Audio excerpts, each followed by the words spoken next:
All right, y'all, it's story time.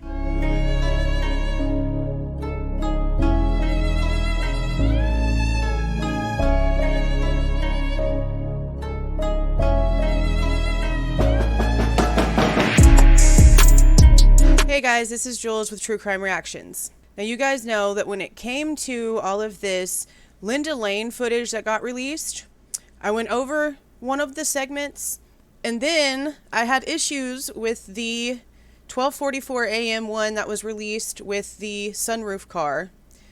And I had a lot of serious doubts about the authenticity of the footage. I felt like what we were seeing is accurate, and I still feel that way. Nothing about what I'm about to relay to you that I have recently learned changes that, but I also know that it concretes my belief that the audio has been manipulated. Okay, so yesterday I was in Dago's Live. A man named Gordon that was using Alf as a picture, and he was talking about how the footage that was released by Veritas was stolen from the person that originally got it. And the girl's name was mentioned. I don't want to speak her name because it seems like she doesn't want to be known. And I can get kind of like at this point why she wouldn't want to be known if her story is true. Because if we find out it isn't true and there's some real shady stuff going on her side or anyone else's side, those people should be exposed for doing things that could be extremely detrimental to such an important situation. But he was claiming that he and her were working together and that the footage got stolen from the girl and that the girl got the footage from the apartment complex owners. Now that guy's name is Kane, and he's been known for months now because there was already Linda Lane footage that was spoken about by news media, and we've already talked about it. It apparently has the car going by down Taylor where you can just see a side view. But apparently from 2 a.m. to noon was given from the apartment owner over to the police. Now we don't know exactly what cameras, or at least we didn't know exactly what cameras. But I heard a lot of details this morning in Sleuthy Goosey's Twitter space. I don't really know a lot about Twitter Spaces. It feels like it's kind of like a live thing, like a live podcast maybe. It's kind of like whenever people do lives on YouTube, but there's no video. It's just voice. Now, Melissa Jade is the one that told me this was there because I hadn't heard that Sleuthy Goosey had any sort of connection to this footage. Now, I took a bunch of notes because it's an interesting story, and I have spoken with Sleuthy Goosey before, and I know that she has no issue correcting me if I am incorrect in my interpretation of this. But this is the story that was being told in the Twitter space. Sleuthy Goosey received messages from someone claiming to have bought this footage from the apartment owner, Kane.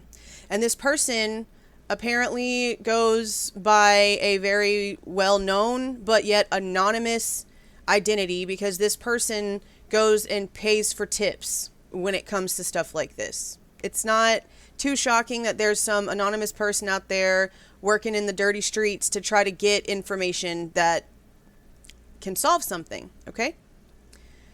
What Sleuthy Goosey was told is that while this person, and it's a woman, while this person was going through the footage, they heard something towards the beginning of their review that freaked them out and scared them so much that they obsessed over a certain 15-minute segment of the footage for like 2 days, trying to figure out exactly what it was that they were hearing and what to do about it. So there's a lot of the footage, according to that story, that the original person who bought the footage from the apartment owner hasn't seen. So that means that if this is true, then whatever was heard was towards the beginning of whatever the true segment of this footage actually is, because it was stated to have been very early on in the review that this was something heard that freaked this person the hell out. Now, this person told Sleuthy that this footage was given over to the prosecution, but that she wanted Sleuthy to reach out to someone else so that they could validate that the footage got where it needed to go. And I'm looking down because I'm reading my sticky notepad. It's behind my camera on my computer screen, and I want to make sure that I'm speaking this correctly the way that I put the notes down. There was apparently 2 cameras that each had 8 to 10 hours worth of footage, along with footages and things from a few different motion cameras. So needless to say, that's a whole lot of footage. Sleuthy Goosey apparently watched the footage, the original footage, before it was ever released online. And she has her own notes and her own timestamps and things for what she heard. She also claims that once it was released online, she never watched any of the online versions because she knew for a fact that the person that received this footage did not want it released. It was never supposed to hit the internet. It was never supposed to be online. It was supposed to be reviewed and secured because she felt like there was actual evidence on there that, according to what I'm understanding, kind of goes against the official timeline.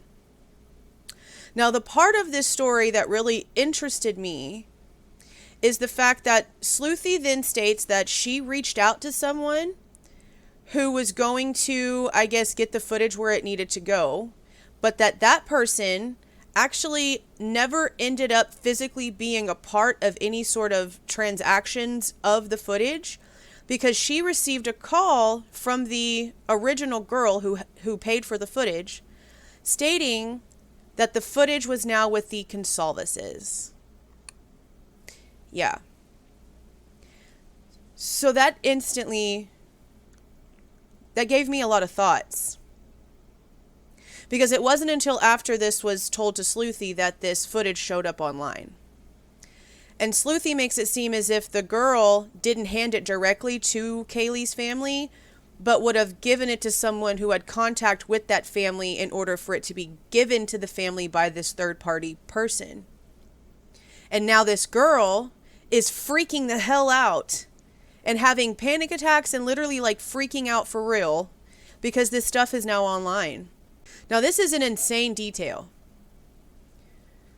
Because if the person in Dago's Live is claiming that the footage was stolen from this girl, and now we have Sleuthy's story stating that this girl claimed to have given it to someone who was supposed to pass it on to the Consalvases, this third-party person, are they the ones responsible for the original leak? This person that was apparently trusted to give the footage over to Kaylee's family, then in turn did something with it themselves? Or did they give it to the Consalvases and it got leaked from there? Because if this story is true, that's a possibility as well. And if that would be the case, then you'd have to really wonder what could possibly be in the original for it to have been released by someone like the victim's family. Or, who is this third-party person and what is their true intentions if it wasn't passed on to the family?